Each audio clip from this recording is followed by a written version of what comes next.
Most of us, if not all, had spent a chunk of their life in school. So if you were once like me, you probably said these words at least once in your lifetime. While these words are not really just school related, these are things that we often say when we tend to somehow think na walang sense yung mga ginagawa natin sa current season na meron tayo. So today we're gonna talk about at least a few things that I think personally did not make sense to me at all when I was in school, but definitely helped me, and I realized that makes sense once you're working. And I think these things make the workplace a better place and makes us better individuals as well. So if you're with me, come on, let's learn together and let's take 5.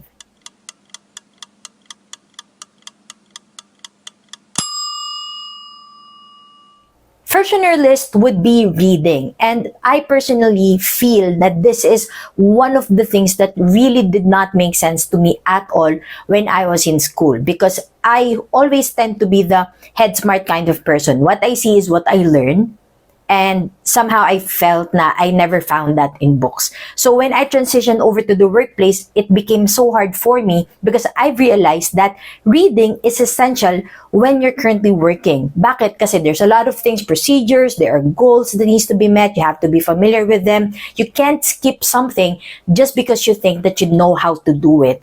So if you're a student right now and you feel that reading is not essential, or at least it's something that doesn't make sense at all, I would like to encourage you to read. Why? Because first, reading makes you smart, keeps you focused, and it adds a little knowledge into your head, you know. Next on our list, let's talk about time management. Believe me, I've been there too. I really wish that somehow all of us have, like more than 24 hours in a day. Whether you're a student or you're a working professional, it's really something that we all hoped and wish for. So, why does it not make sense when you're a student na you have to manage your time wisely? Of course, as students, we tend to cram in a way. So, you try to do everything all at once, juggle everything all at once, because somehow cramming is equals to productivity. But no, not at all. When you're on the workplace, you have to understand that there are things that needs to be prioritized first. There are things that you need to work lesser on, because you have to focus your correct energies to the correct goals. So as early as now as a student, if you have, some struggles with time management, I would like to encourage you to try and learn how to manage your time wisely. Third on our list is to be involved. Guys, listen to me carefully because this one actually did not make sense to me at all until nagtrabaho na lang ako. There was a point in my life where I thought na if I'm present, I will get to graduate, or at least I would be seen by people because I was there. But somehow, in the season that we're in right now, it's easy to be present physically, but not really present mentally, emotionally, spiritually, maybe at best. So, why do we need to be involved, and why does it make sense to me now that I'm working? It's because when you're working, you are expected to deliver. You're expected to be there, you're expected to be available, and you're expected to always give 100% of yourself. Now, the last thing on our list is actually one of my favorites, and I'm guilty of this.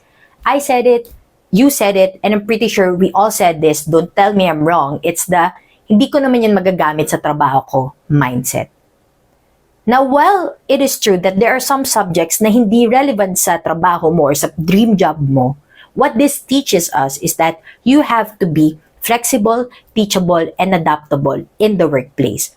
So maybe now bilang estudyante, you're saying na, hindi, gusto ko i-focus ko na lang yung energy ko sa subject na to kasi dito ako magaling. Ito yung magagamit ko sa future job ko. Well, that is true. What the minor subjects or the subjects na hindi natin gusto na unrelated sa field natin teaches us to be flexible in any kind of situation that you're in. Because believe me, you're gonna need it in the workplace. Because people there, God, everybody's trying to be the best. And believe me, if you want to be up there, you have to be teachable, adaptable, and definitely flexible in everything that you do. So instead of thinking na hindi ko yun magagamit sa future ko, why not maybe do something like, okay, I'm gonna learn this, and then I'm gonna see how I can apply this in the future. So those are the list of the things that I felt personally did not make sense to me at all when I was in school, but make sense now that I'm working. So if you're a student right now, I want to encourage you that maybe sa season mo na to, medyo nahihirapan ka kasi you feel na there are things na don't make sense, some practices, some habits, but believe me, you're gonna need it when you are working na. So go ahead, continue those habits, make good habits, and always remember, don't forget to take 5.